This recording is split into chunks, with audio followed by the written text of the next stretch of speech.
Sya'ban itu adalah bulan ke-8. Bulan ke-8 dari bulan Hijri. Berarti Ramadan bulan ke-berapa?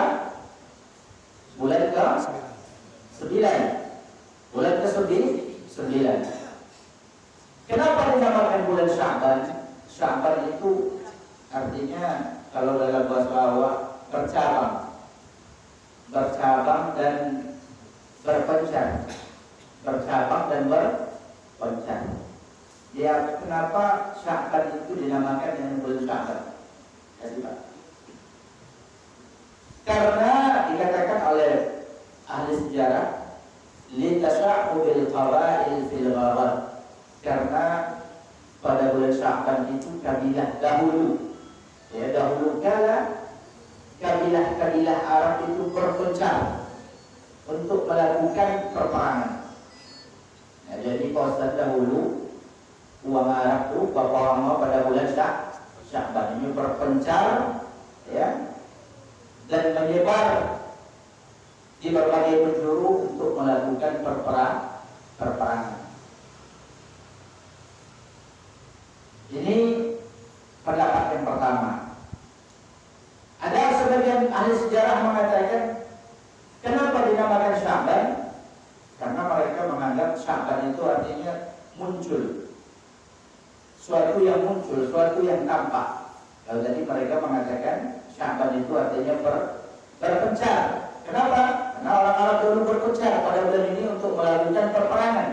Kemudian sebagian ulama juga mengatakan Sya'ban itu kenapa dinamakan Sya'ban? Sya'ban itu artinya nampak, zoharo, muncul, terlihat. Kenapa Sya'ban ini dinamakan Sya'ban? Karena dia muncul dan tampak dan terlihat antara Rajab dan Ramadan. Antara Rajab dan Ramadan. Jadi dia nampak dan muncul dan timbul di antara bulan Rajab dan Ramadan. Dan Rasulullah SAW menyebutkan dalam hadis bahwa bulan Sya'ban ini adalah bulan yang banyak dilalaikan oleh manusia.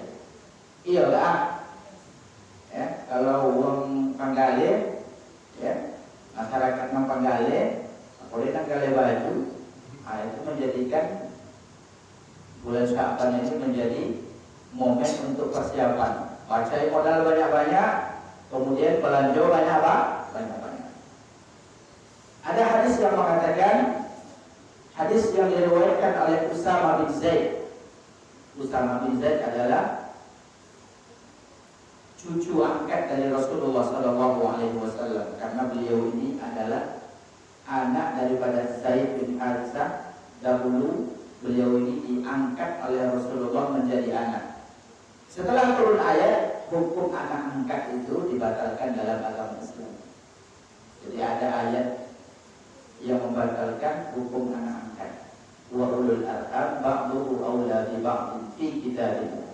Orang yang mempunyai hubungan silaturahim itu mereka lebih utama daripada yang lain dalam kitab Allah. Hukum anak angkat maksudnya zikr, yang dimaksud dalam ayat itu adalah anak angkat yang memang dahulu pernah dianggap sah oleh syariat. Jadi dahulu sebelum dibatalkan hukumnya oleh Islam, itu seorang bisa mengangkat anak dan dia berhak mendapatkan warisan. Dan ini disebutkan kepada ayahnya Zaid bin Muhammad. Akan tetapi hukum ini dihapus dan Zaid ini dipanggil dengan Zaid bin Harithah. Nah, yang meriwayatkan hadis ini adalah anak daripada Zaid bin Harithah. Jadi itu angkat Rasulullah SAW yang bergelar Hibbu Rasulillah, orang yang dicintai oleh Rasulullah. Apa yang diriwayatkan an Usama bin Zaid radhiyallahu anhu qala, diriwayatkan dari Usama bin Zaid, semoga Allah meridai keduanya, karena ayahnya sahabat, dulu pernah diangkat dan dia adalah juga sahabat.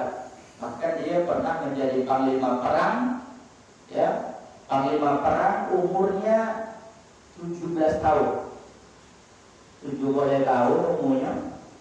Ini diangkat oleh Rasulullah untuk menjadi panglima perang, dan dalam tentara itu di antara pasukan yang ada ketika itu di bawah komando beliau adalah Abu Bakar dan Umar. Sahabat-sahabat senior. Ini masih muda boleh tahu, sudah diangkat oleh Rasulullah untuk menjadi panglima perang. Itu di akhir-akhir kehidupan Rasulullah Shallallahu Alaihi Wasallam.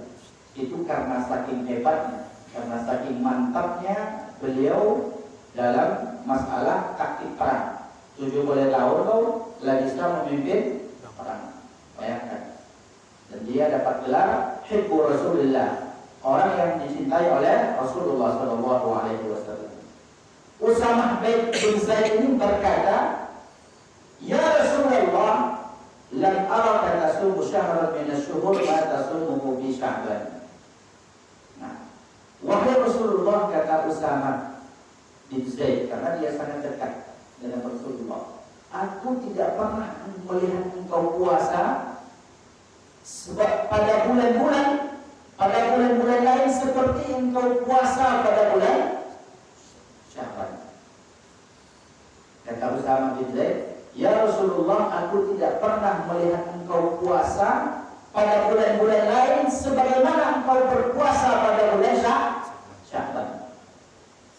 Nah, berarti banyak puasa Rasulullah di bulan Sya'ban. Maka Rasulullah katakan, Dzalika syahrun yaghfulun nasu anhu. Bulan Sya'ban itu adalah bulan yang banyak dilalaikan manusia. Banyak manusia tertipu dan lalai untuk melakukan ketaatan.